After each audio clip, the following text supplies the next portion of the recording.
Let's all sit in a comfortable pose. Let's start our session with an Om chant. Take a deep breath in. Breathe out completely. Take another deep breath in, and while breathing out, let's chant Om.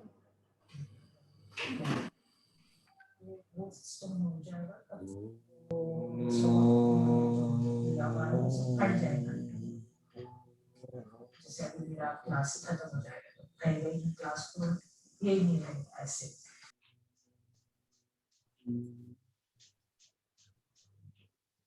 Good evening, everyone.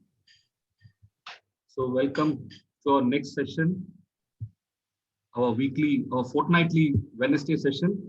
So today, Sushil ji will continue with this, what was left from our previous session, anatomy of the body. He will continue with the session.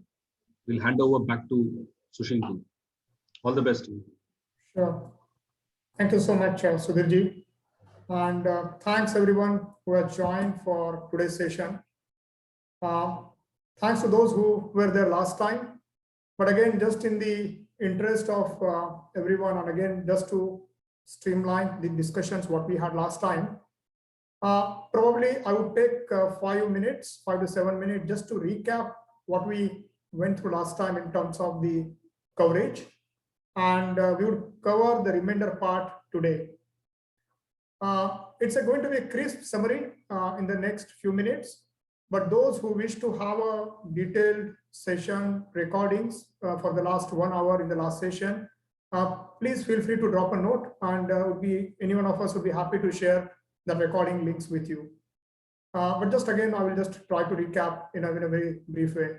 Again, to set the context for those who couldn't join their previous sessions, focus more is about understanding the human anatomy at a very high level.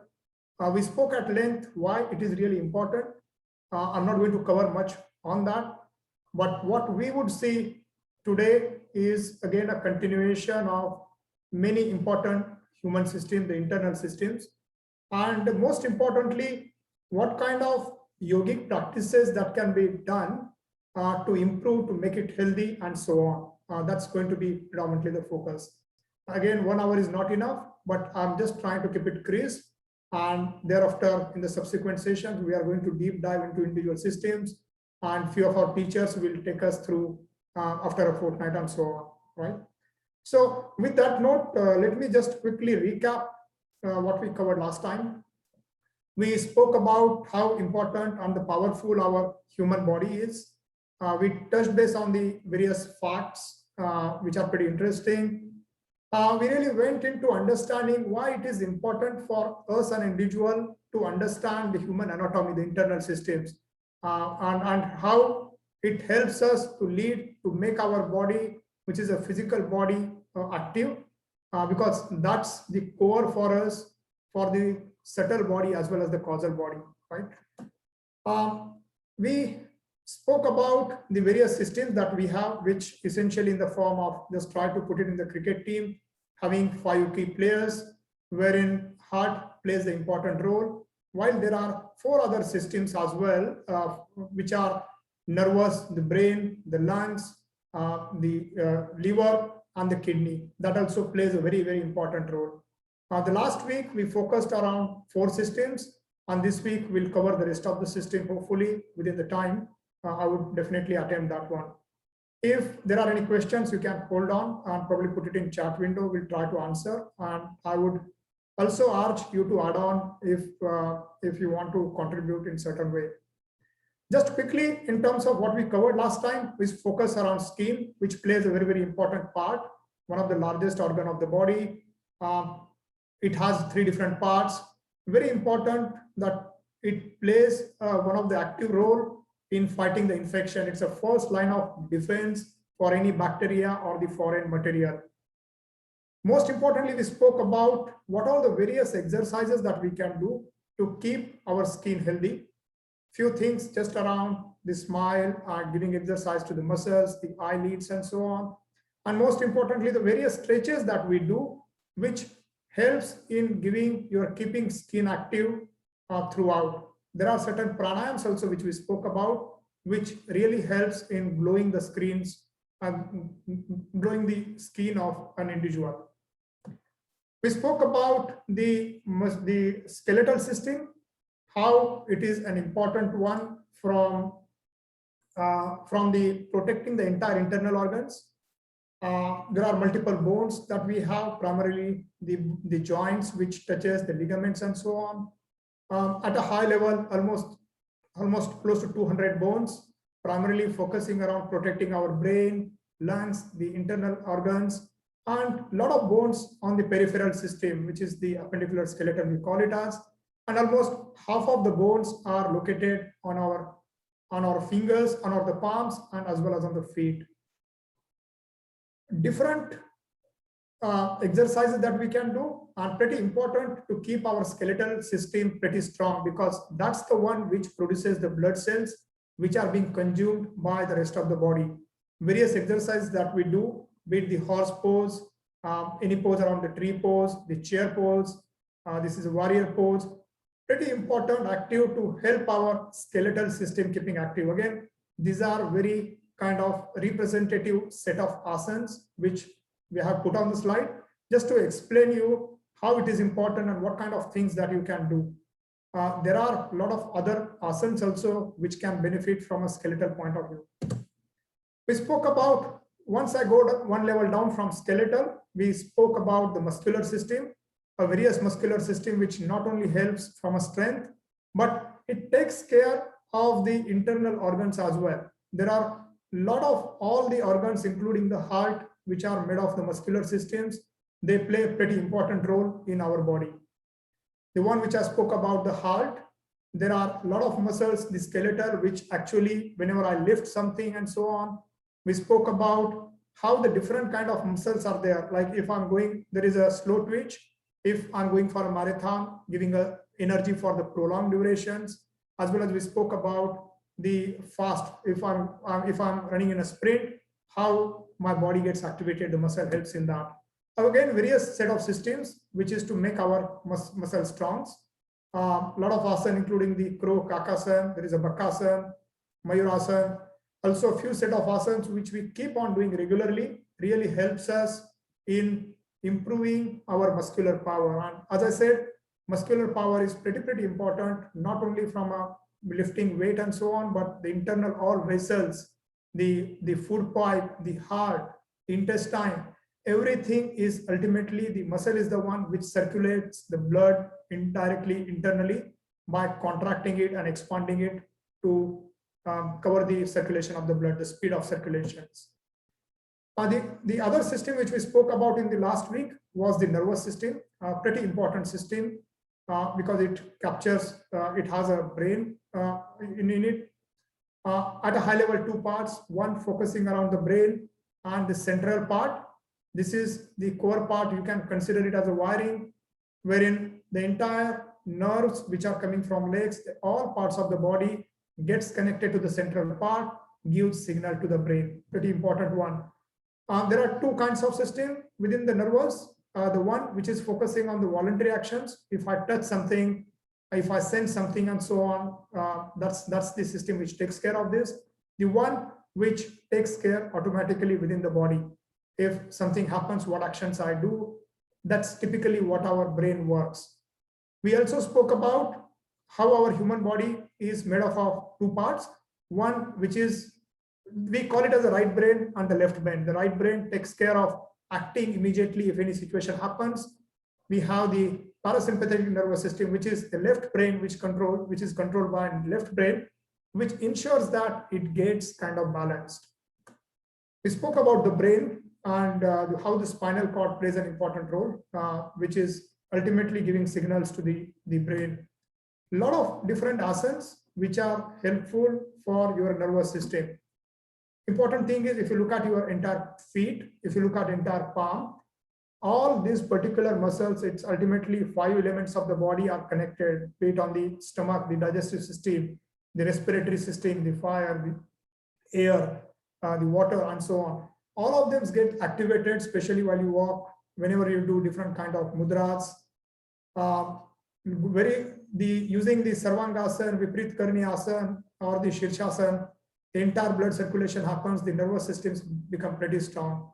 And of course, there are a lot of different pranayams that we can perform to keep our nervous system healthy, right? These are the 4 different systems that we covered last time. And now let's focus on the important part of the system, which is a respiratory system.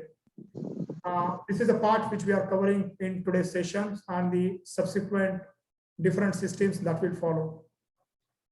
If you look at the respiratory system, many of things ultimately you would know. The primarily function of the respiratory system is to inhale the oxygens and exhale the carbon dioxide. This is the key thing, ultimately helping us to energize, to improve the energy in my body. Now, if you look at the primarily organs, which is really playing a very, very important role in this particular respiratory system, is the lungs. Now, what essentially lung is doing is inhaling the oxygen, again, ensuring that the inhale that oxygen, which is a pure blood, that gets circulated to heart, and heart gets again circulated to the entire body, which we'll understand more about heart in the cardiovascular system. But giving that core oxygen, core intake to the body is pretty much what my lungs are doing. As we know, if the system doesn't work, if I don't have oxygens, which is very natural, I'm not able to breathe. As per the various study, if I'm not able to hold for around 5 minutes, my cells within the brain start just damaging. Pretty important to have this system active and healthy as well.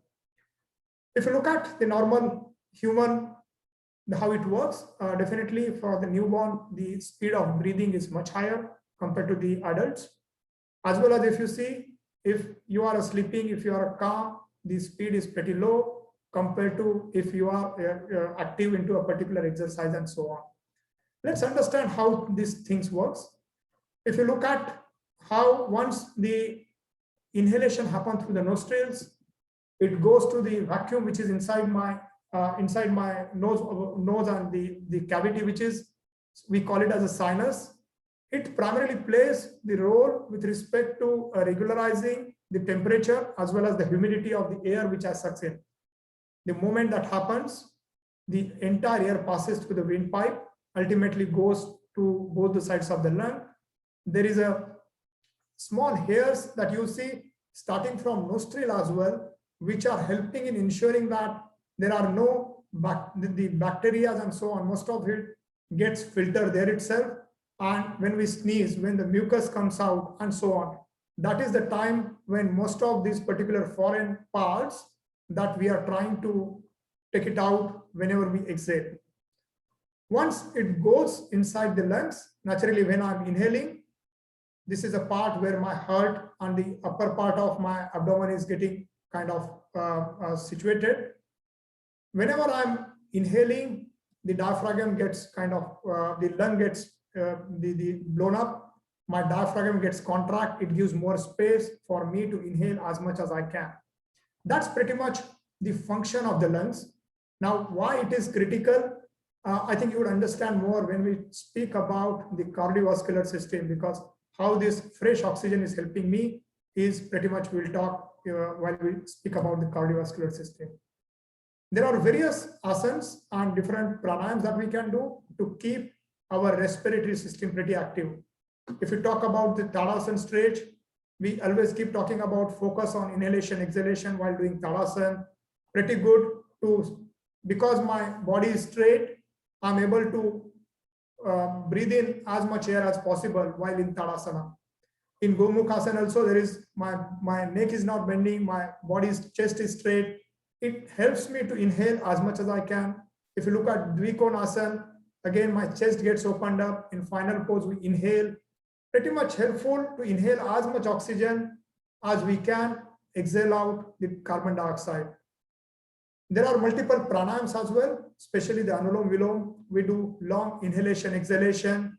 That completely helps us to inhale as much oxygen as we can, and again exhale carbon dioxide to keep our entire body system as clear as we can. There are a few kriyas as well, and a few of the demos which was conducted a couple of weeks ago by Balraji. The first one is Jalneti. If you look at the sinus part that we have, I spoke about, once I inhale, there is a cavity, there is a space inside before it gets into the lungs. And the only way, I mean, why the yogic practice I keep emphasizing upon again is the only way for us to clean is nothing but by performing such kind of kriyas. Because the moment I do Jalneti, wherein I pass on the water from one nostril, it comes out from the other and so on. That's the only way it is helping me to clean the inner part of my sinus. Similarly, if you look at Sutra Neti, it's a similar kind of benefit I'm achieving. It's ensuring that the passage of my flow, whenever air is getting in, that is becoming extremely clean. Now, one of the important things which I keep talking about, or we keep talking in the various sessions, we are talking about inhaling a lot of oxygens, exhaling carbon dioxide. And as everyone knows, the tree, it produces a lot of oxygen, especially in the morning time. And the reason we keep on kind of requesting, encouraging everyone to come and perform the yoga outside, which is at the center where fortunately we live in Discovery Gardens, a lot of trees.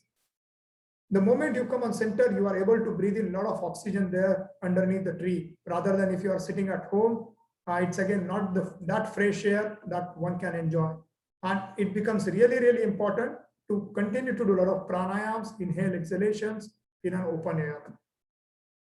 Other asanas also, again, focusing on the lungs. If you look at the fish pose, the moment I take my head back, my lung, my pipe, the pipe which is connected to the lung, that gets opened up. It helps me to inhale as much as I can. My lungs become stronger and stronger. Similar is the case while I do Chakrasana as well.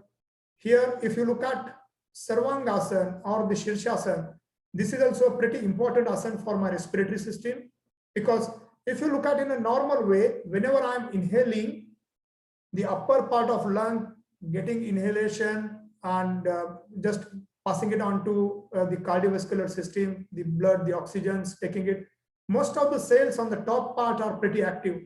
If you look at the bottom part of the lungs, they are not that active in the entire process, because that's how throughout the day I stand. The moment I get into the Sarvangasana or the Shirshasana or Viprit Karniyasana, the entire blood circulation is happening in a reverse way. The moment I do that, the moment I'm locking my chin to my neck, the pace of my breath gets slowed down. And naturally, given that the blood is coming from the top, from all arteries and veins are getting kind of filled up, the lower part of my lungs are also getting activated. So pretty good asana with respect to ensuring our lung, our respiratory system is active to the fullest. There are a few other asana as well, like the Sinhasana. Whenever you exhale by opening up your chest, pretty good asana for that particular keeping our respiratory system up and running well. Let's move on to the cardiovascular. Again, a very important system. This is the system. Ultimately, as I said, it's protected by the skeletal system. And if you look at three parts which this system is made of, heart is definitely the core. As I told you about the lungs, which also play a very important part, because this is the one which is passing on all fresh oxygen to me. And at the end, I have different arteries, veins, different blood vessels within my body, which is helping us to circulate the blood from my heart to the entire part of body. How it does, I'm going to touch base in a brief at a very high level. But essentially, this is a system which is really helping me to circulate all the blood throughout the body. It is helping me taking out all the nutrients, the oxygens, keep on passing on to the blood cells and give that energy to them. At the same time, picking up the waste and passing it on to the lungs when you exhale. If you look at the heart rate as well, it's again, depending on the kind of activity that you do, it would increase and decrease. Whenever you are sleeping, ultimately, I get a signal from the brain. My speed of breathing, speed of the pumping that happens in the circulation to the entire system, that slows down. And whenever my body is active throughout the day, definitely the speed of pumping is much more. Just a quick look of how my cardiovascular system is kind of look like. We have a heart, which we spoke about the different the lungs, which keeps on passing on the fresh oxygen to my heart. Then we have two different parts which are throughout the body, a set of vessels, blood vessels we call it as. There is arteries which are designated in red color. They are the one which are helping me to take out the blood, take out the fresh blood, which is full of nutrient, full of oxygen, and keep passing throughout the body to keep them active. And then I have veins, which whenever it is passing on, picks up the impure blood throughout the body, and again comes back to the heart, pass it on to the lungs, and again we exhale as part of carbon dioxide. So the entire system of arteries and veins, and then I have a capillary as well. Capillary is nothing but, you can say it's a connecting between the artery and the vein. What it does, ultimately in artery, as I spoke, I'm getting a fresh blood, fresh nutrient rich blood, keeps on giving into the different blood cells throughout the body. While I go, keep on picking up the impure blood as well and keep passing on to vein. Moment it comes to vein, again goes it back, right? So that's where very important role it plays, artery, veins, and capillaries. Simple to understand. Arteries consider from heart going down everywhere, and from bottom it's coming towards the heart. C is kind of connecting, just to keep it simple. So we spoke about lungs, we spoke about the heart and these various vessels that comes in. Just quick again to understand the heart, because pretty important. Again, don't worry about these terminologies. We are not becoming a doctor, but just a quick understanding of how things works. First of all, the primarily intention, if you look at how my heart is, it's again a different two different chambers. I have the top part, which is the right atrium and the left. I have the bottom, which is these ventricles. So 4 different chambers making the top and the bottom part. Then I have these different walls. These are, if you see, these are the one directional walls which are helping me in passing on. These are nothing but the arteries, make it simple way. I mean, all arteries are getting connected. Whenever the fresh blood is coming, I get it through one wall. Whenever the impure blood, which I want to pass it on, again, I get through a certain set of wall, right? So that's how the blood circulation is flowing. So if you understand how things are working it out here, right? First, I'm getting completely impure blood from my entire body coming from the veins. It gets passed on here. It comes to this ventricle. The moment it comes, remember it is an impure blood. I again pass it on through this particular artery, pass it on to the lungs. The moment it gets into the lung takes care of mixing that blood, taking out the carbon dioxide, putting the oxygen in it. Again, that comes back.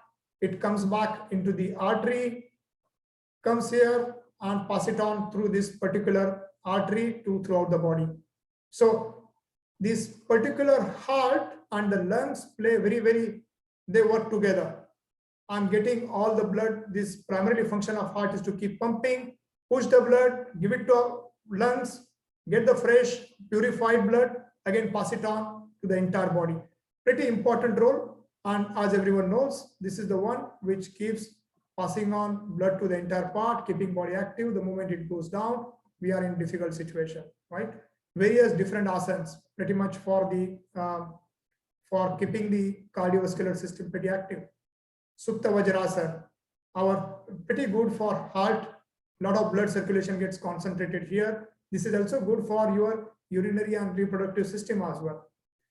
If you look at this particular asana, be it Shirshasana, Sarvangasana, inverted posture, again, the blood circulation is happening from top to bottom. Again, as I said, in a normal condition, arteries, veins, blood is going, it is coming, but these are getting more and more active if they are getting kind of completely rectified, if at all there are any issues within that one. Very good asana for our cardiovascular.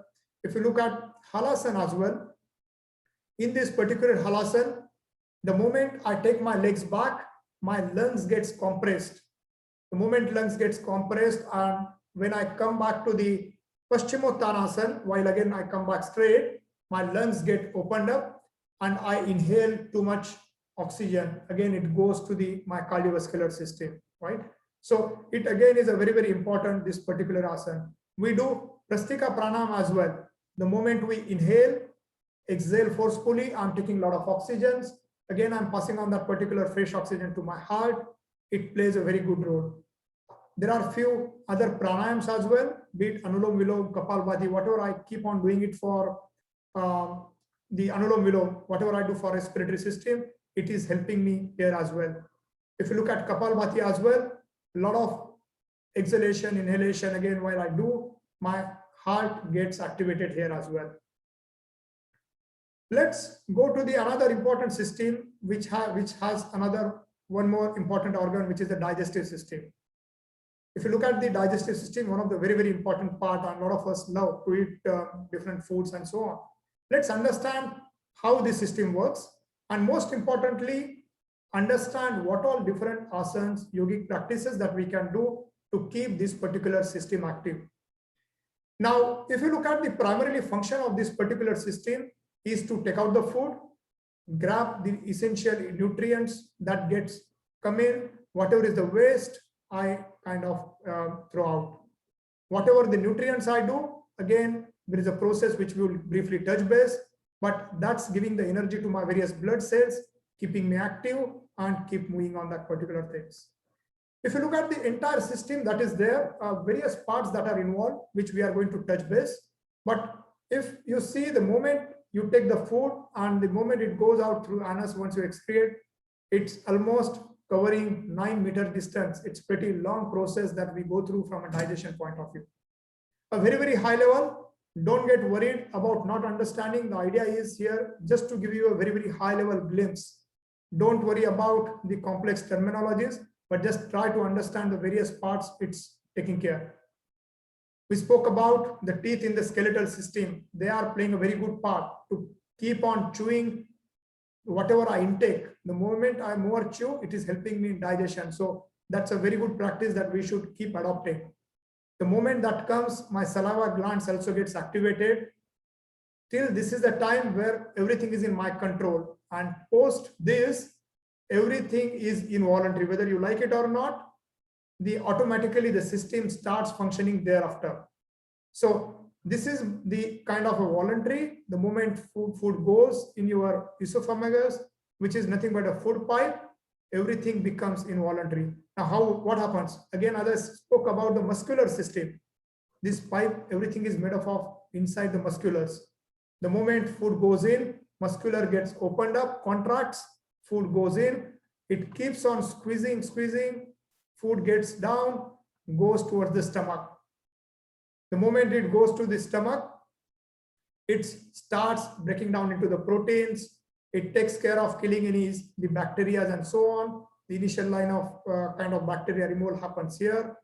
From here, it goes to the small part, which is called as duodenum. Here, basically, again, it's taking certain biles from the gallbladder, which is nothing but converting fat to the fatty acid. It's also taking certain enzymes from the pancreas.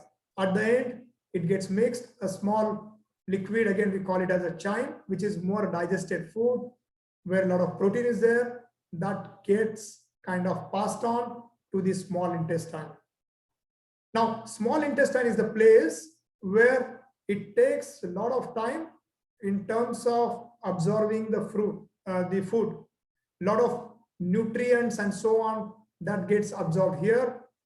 The moment the entire nutrients get absorbed, again, it's passed on to the liver as form of the bloodstream. From liver, again, once it gets processed, once it gets converted into the proteins, again, it's passed on to the entire body. And a lot of other things, especially if you consume the alcohol and so on, a lot of that filtering and passing on any unwanted water as well, and passing on that waste, that's what this liver is taking care, passes it on to large intestine. and when I excrete, it just goes out, right? That's pretty much the high level process that is involved. Now, there are a lot of elements that are involved. I think sometime in the future, we'll organize a session, especially on the dietary things to understand what work well and so on, especially on this. But pretty important system, which is helping me in terms of taking care of killing the bacteria, digesting the food, and ultimately passing on the energy to the entire body. And whatever the waste, I just throw it out. One of the important things is if you look at this particular stomach, again, it takes a lot of time to digest the food. And that's the reason it is really, really important from food habit point of view.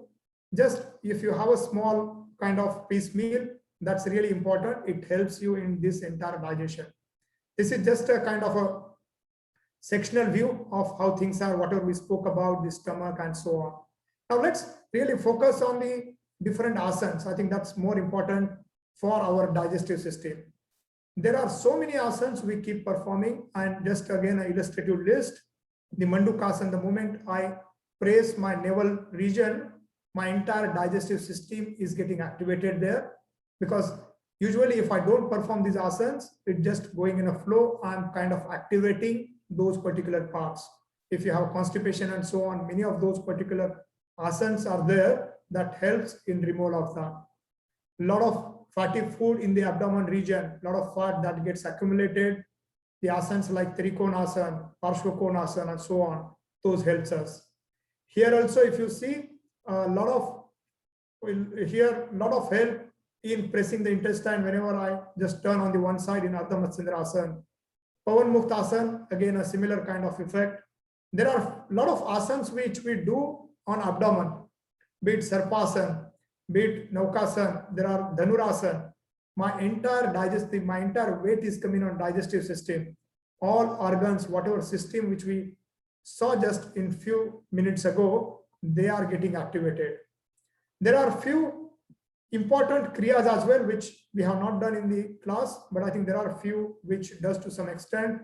This is a Nauli kriya, where this particular system, the digestive, there is a good way to keep on forcefully, voluntarily circulating and activating the entire digestive system. A pretty good asana. I mean, today at Street 4, we did Agnisara Pranayam, one of the first steps to get into this particular stage. Kunjal Kriya, another very, very important way to clean our food pipe. I think we would organize some session, but you drink in a lot of water and then you just omit it out. The entire food pipe gets cleared by doing this. There is a Vastra Dhauti, again another yogic practice. Again, I don't encourage you to do until you go through a proper guidance, but wherein I get a piece of cloth inside my food pipe and holding one end, and again take it out. It also helps in cleaning this particular one. There are a few other asanas also, be it Chakrasana, my entire abdomen region is getting activated here, the entire digestive system, they are getting bent, they are getting twisted on the opposite directions. If you do the Markatasana, if you do the Halasana here as well. So all this is pretty good. The Akaran Dhanurasana, the archer's posture, this is very good for your large intestine as well, and liver, both these particular organs. So lot of asanas. Ultimately, the reason I'm giving you this particular asanas and talking about it, because every time we take various asanas, we keep talking about how it helps in the digestive system. And my only request is, whenever we do this particular asanas, just be within yourself, observe how, when I do Chakrasana, get your mind focusing around abdomen, get it focused around chest, how it is activating my chest, opening up the lungs, how it is giving twist to my abdominal region, right? So I want you to keep on, be within yourself and keep observing body, how it is helping your particular system. Let's move on to the immune system. Very important in the current situation, especially while all of us are fighting towards the situation what we have. Immune system, again, as we know, it protects against the disease and any foreign bodies, the bacteria that comes in. At a high level, two different parts. One is the natural immunity that my body has, the one which I kind of build it. I educate my immune system to fight against such bacteria, virus, and parasites. This is nothing but the normal. I spoke about the kind of a sweating. I spoke about the different mucus that comes out when I sneeze and so on. These are the various ways. Ultimately, one of the way of immune system. I spoke about the spleen. Spleen probably we didn't speak about. We spoke about how the bacteria gets kind of filtered out in stomach while we studied the digestive. So a lot of all these internal things are being taken care by innate immunity. And then we talk about this COVID vaccine and those kind of things, something wherein I'm teaching my immune system on how to act if they experience a certain kind of parasite, certain kind of virus which enters in my body, right? At a high level, different parts of this, we'll talk about lymph nodes, what it is in a subsequent one. So while we study about the lymphatic, which is sub part of immune system, I'm going to touch base on that. The spleen, again, the part which is just near your stomach, it also helps in fighting any bacteria, the foreign parasite that comes within the body. Then there is a thymus as well, which again we'll talk while I cover the lymphatic systems, is really again how my body is generating the white cells to fight the bacteria that comes in. So I will just quickly touch base on that. This is the entire ecosystem of how things work. When I talk about the immune system, we have a tonsils. We don't realize how it is helpful and acting as a first line of defense. Whenever I inhale something or whenever I'm eating something, the first line of defense comes from a tonsil. Then there are thymus glands. There is a spleen. The thymus gland is nothing but again, they produce a lot of cells which fights against the infections, which fights against the cancerous. If I have any cells which are moving towards cancer, these are the ones which are helping me to fight. But if you look at the entire system, the important thing is these lymph nodes, which probably many of us may not have heard, but these are the important one in fighting the bacteria and the foreign parts. If you look at how these lymph nodes are there, these are the lymph vessels which are coming out, and wherever they are joining, they are the nodes. They are helping me to again purify that lymph. Lymph is nothing but a form of white blood cells. So each that white blood cells are fighting throughout the body. Whenever they see certain infections, they keep on kind of fighting against that. Now, the important thing to note here is this lymph, which is again a different vessel cell together. They are unlike, I spoke about the blood vessels from heart. It goes throughout the body, comes back.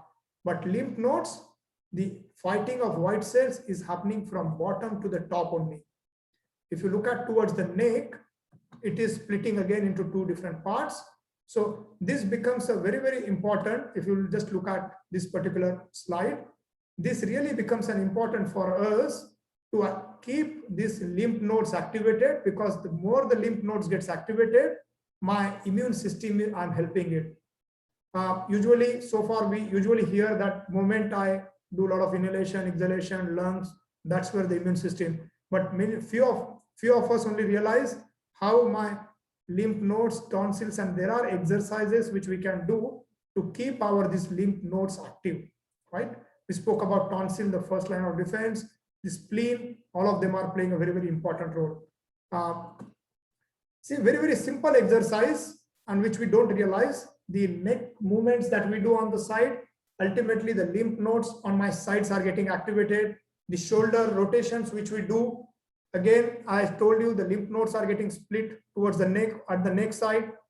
I'm getting activated. At the end, I'm helping circulation of my white blood cells throughout the body and indirectly helping any bacteria to fight, right? So it's an indirect way.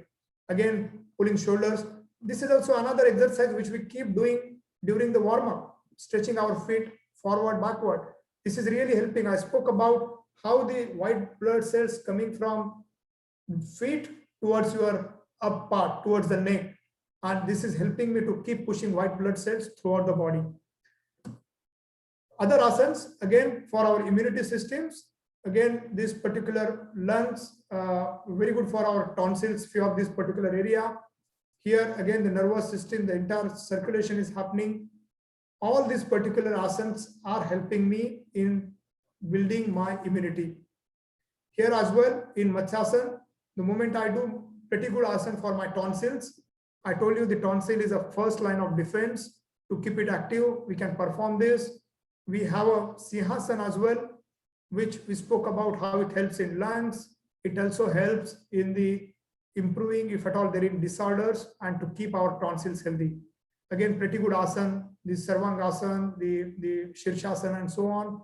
Again, good for our tonsils, keeping this entire part pretty good. Just a couple of now the smaller system, though important one, the urinary system. Again, pretty important one because I have a vital part within my body, which is a kidney. If you look at the main function of urinary is again to expel the water, which is kind of the mix of urine, the lot of urea within that one. That's the essential part of the entire urine system. Now, a lot of things are dependent on this urine system. The moment how much you kind of inhale, exhale, how much sweating that is happening. Also the intestine, I mean, we briefly touched base around how the large part of the intestine is made up of water, how the excretory system works. A lot of water gets passed on.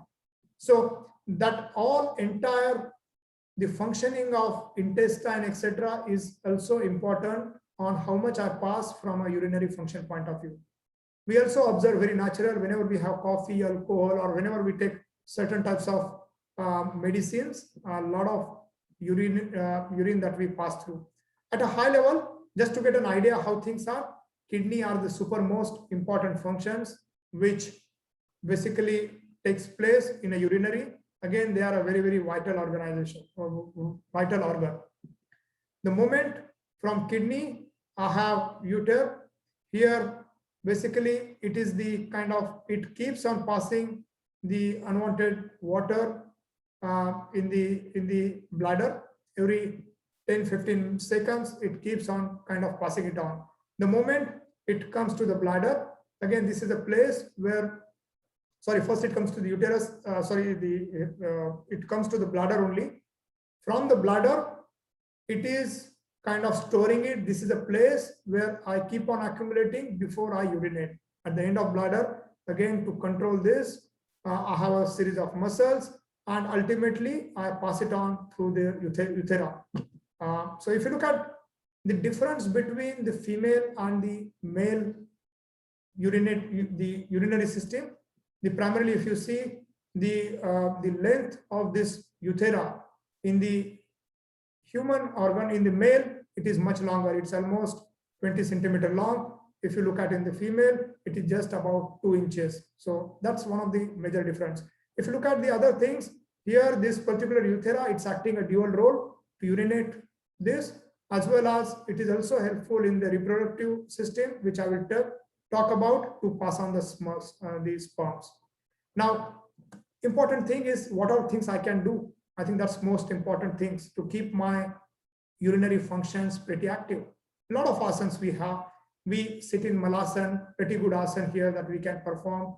Even if you sit in Virasana or the Supta Vajrasana, which I spoke about, very good asana to the moment I sleep in Supta Vajrasana, my thighs and knees getting pressed, ultimately the blood circulation in the urinary and the reproductive organs, that gets pretty active. Here as well, in all Viparit Karmi, be it Shirshasana or the Sarvangasana, again, the blood circulation is happening from top to the bottom. A lot of blood goes to the entire part of the urinary functions. This chair pose is also very good. The moment I go to the chair pose, my urinary function gets activated because of the bend which I get, the stretch way I get on the urinary. Pretty good asana, this Dhanurasana as well, which is helping me. Janushri Asana also helping with respect to my kidney functions, especially. Few other asana as well, especially when I do the Gomukh Asana, especially in this pose. Many a times we do the Gomukh Asana in Vajrasana. It doesn't have that effect. but the moment I sit in a proper cow face, a lot of effect on my urinary system as well. And we spoke about this. Just the reproductive, we almost covered a lot of it as part of the urinary function. The primarily, again, the reproductive system, as you know, is the primary to procreate, create the next set of humans and so on. Again, many scientists believe this is an important one because if it doesn't exist, the human generation will not continue. So if you look at the male point of view, we test base, the testes, which plays an important role. They are into the comparatively cooler temperature for ability to develop sperms, pass it on to penis. And in case of female, the uterus, the ovary, and the vagina, they play the important role from a reproductive point of view. I think the important things, especially to keep my reproductive system pretty active.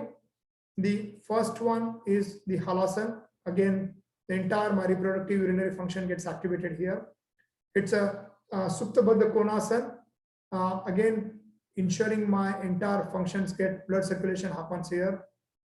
This is also a very, very good asana, especially difficult to kind of balance. But if we are able to do this, pretty good asana, for especially from a reproductive, a lot of those having a lot of semen problems, this gets improved here.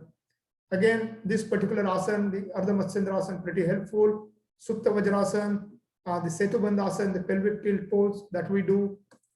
A few other asanas as well, the Chakrasana, the entire pose, the urinary functions is getting activated, the reproductive. And again, all these asanas, I mean, the name itself suggests Sarvangasana. You pretty much do these asanas, almost it is helping you in most of the systems which we spoke about. The last one is the endocrine system. And primarily this system is nothing about the various glands, starting from your brain, various glands that you have, the thyroid, you have a thymus, which I spoke about, generating the white blood cells. We spoke about pancreas, which generates enzymes. There is certain biles that get generated within our kidneys, and then there are testes as well.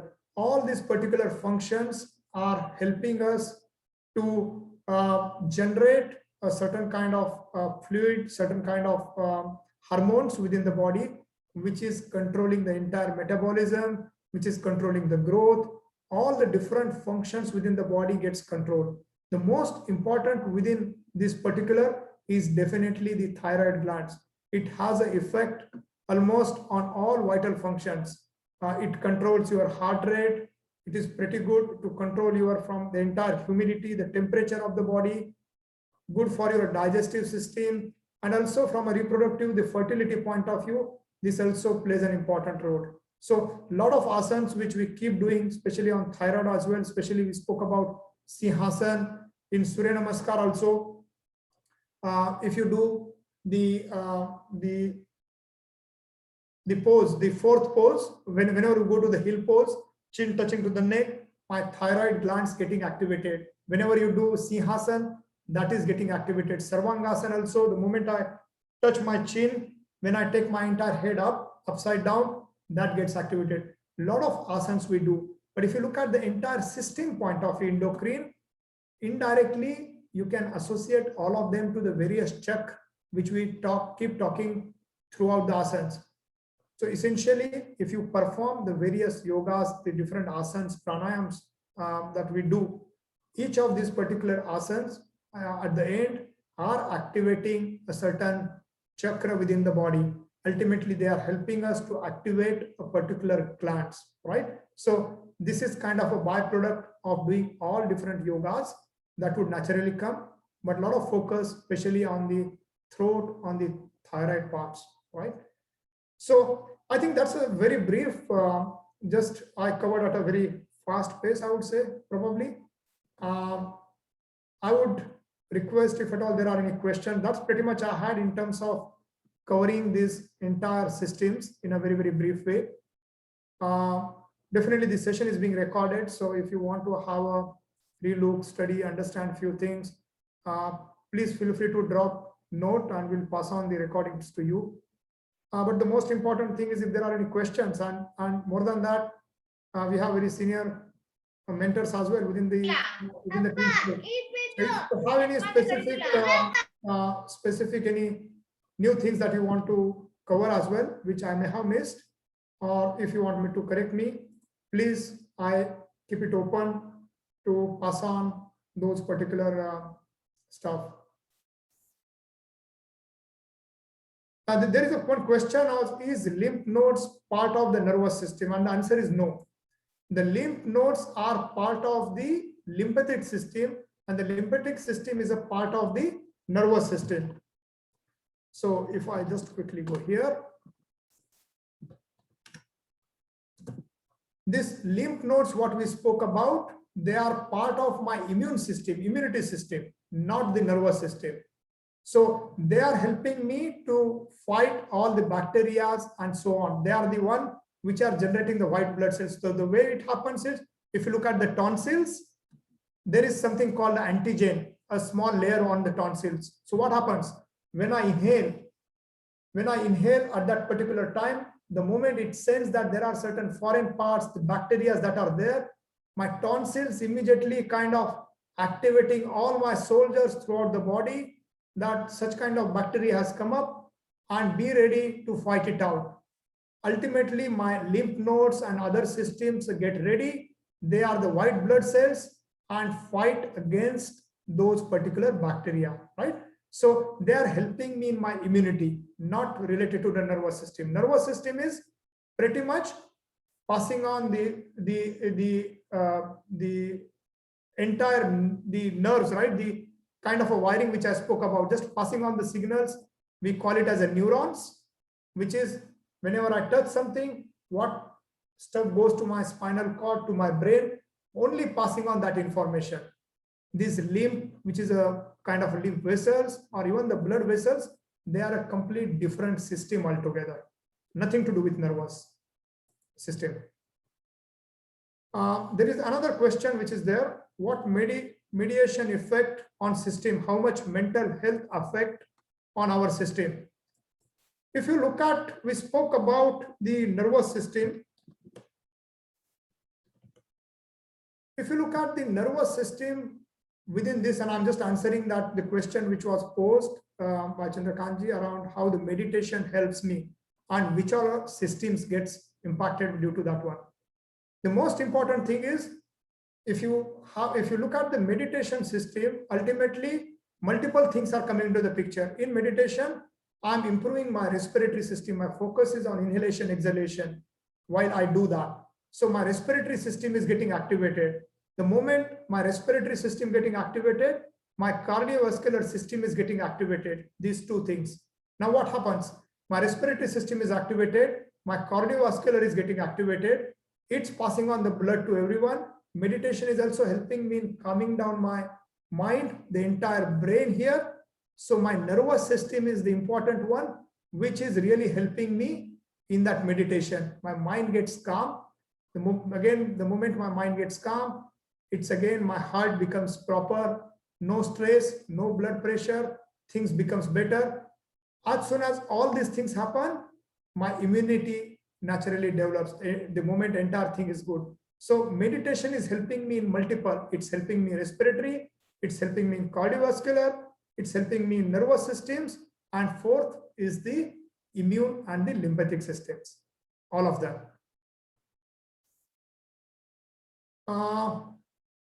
There is a question, there is no reference for Surya Namaskar in picture.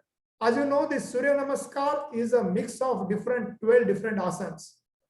We spoke about Bhujangasana. I spoke about the hill pose when I do. I spoke about the second pose for the cervical, for my thyroids, right? All these different poses are ultimately helping me in a particular system. And the moment I do Surya Namaskar, indirectly, I'm taking care of almost all my systems pretty much by doing one Surya Namaskar.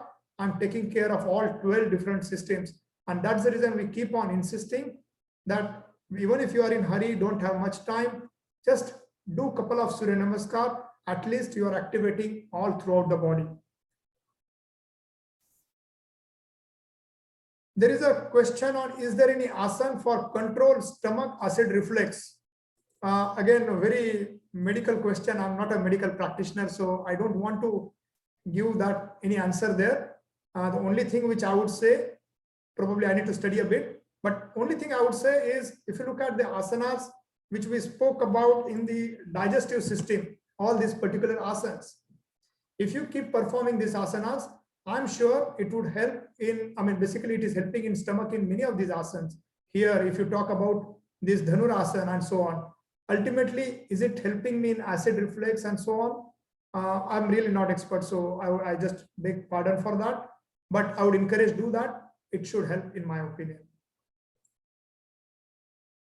Any other question which I may have missed out? There was a 37 number, somebody, I don't know, sorry, I typed by mistake. That was me. How mental health affect on our system? I think I spoke about this. The mental health, it's two different aspects. The one is, the most important thing is the nervous system. When I talk about the mental health, ultimately I talk about the brain part. Just give me 1 minute. Yeah, if I talk about the mental health here, I'm talking about my entire controlling how my brain works, how it is taking care of understanding anger, how it is taking care of emotions such as fear, pleasure, and so on, right? Once I have this mental health, once everything is fine, my nervous system is the one, my brain, everything happens properly, because from here, ultimately it is connecting to my spinal cord, connecting to my heart. I'm helping it in calming down the entire body. My blood circulation is happening properly. My angriness goes away. The moment everything happens, blood circulation is happening properly. Again, helping on the immunity. So mental health, short answer, it is helping you in nervous system. It is helping you in immunity as well. There is one question that is being asked. I need to ask about respiratory. COVID patients having breathing problem. Is there a respiratory system not working properly or is not able to breathe properly? Again, I will just explain to some extent and with a disclaimer that I'm not a doctor. But the first thing is, in terms of from a respiratory system point of view, whatever we look at this, most of the time the lungs is what is getting immune. They are not as strong to take as much oxygen, breathe in as fast as we can. The second thing is, that's where I'm facing a problem in inhalation, exhalation. Because I'm not able to take a lot of oxygen there, my lungs, because of the COVID, those are in fact the kind of impacted. They are not active. My immune system is not kind of helping them to fight it out. It slows down. The moment it slows down, it is kind of giving a very less blood to my heart, and that's where it is creating a bit of problem.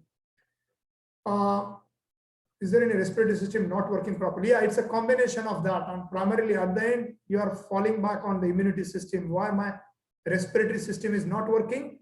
Because all my viruses, those parasites which are kind of targeted towards lungs, they don't have proper immune system to kind of kill, so it is going down. If somebody wants to add, please add on top of the answer which I gave. Ankur, you have written something. Would you like to talk on that, Ankur?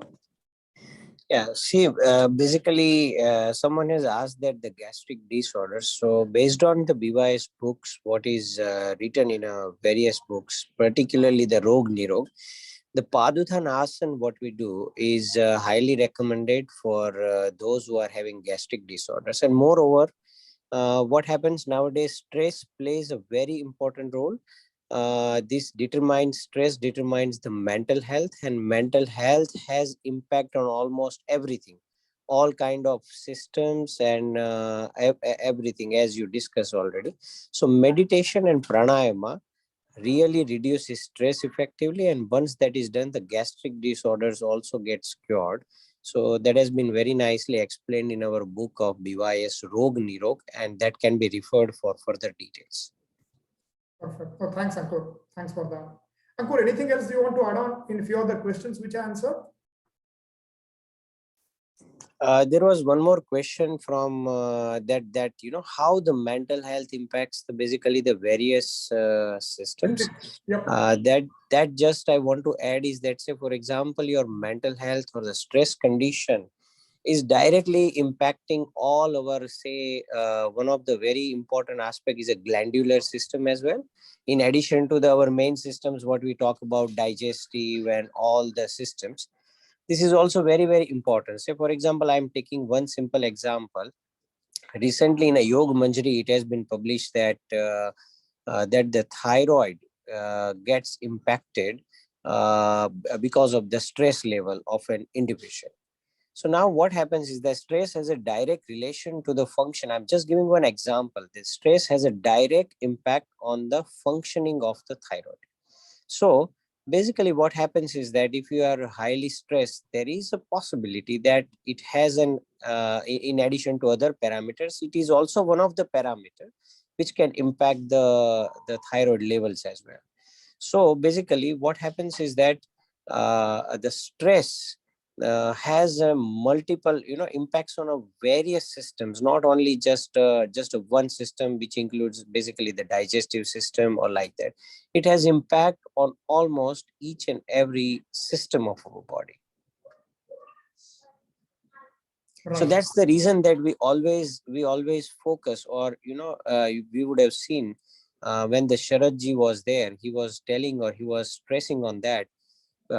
We are focusing on asanas is a very, very important aspect, but however, it should not happen that in a class we don't give enough time to pranayama basically.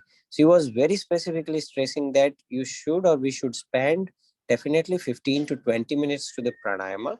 And when we do this pranayama like Nadi Shodhan pranayama or Anulom Vilom pranayama, it significantly reduces the stress level, hence improves the functioning of the various system, including the functioning of the mind as well. Absolutely. I agree with you, Ankur. No, thanks for that. I know we are overshooted by the time, but I think there were questions and it was important to answer them. So I apologize for taking additional time. I have only just last thing. If Sushil, if you have completed, probably I can. Yeah, please go on, Ankur. I'm done. Yeah. So I just wanted to introduce to the team. I have on this call Vaibhav, as well as we have Mohini. They are the teachers, and along with me in a day-to-day administration work, as well as basically just to motivate people, I have the Chandrakant as well as Ravi, who have been these pillars for this our gardens. The community park center where we do have. So I just wanted to welcome them, introduce them, and I really appreciate their selfless service to the society. And I'm very pleased to introduce them to our team as well. So that's the only point from my side, Sushil. Thank you very much for this. Absolutely. Thank you so much. And really appreciate, I mean, all of them have been pretty active. I have seen few of them. So must appreciate their selfless service. So if I may request Chandrakantji and others also just to open camera so that for everyone to just to get to know each other. Thanks, Ravi. Thanks for joining. Thank you so much, sir. Thank you so much, Mohiniji, and thanks, Vaibhav. You're there. Yes. Good evening. Good evening. Thank you, and thanks for introducing us. And we are not doing much actually. Mr. Ankurji is only doing most of the things. But thanks again. Yeah. No, when we know people like you are behind.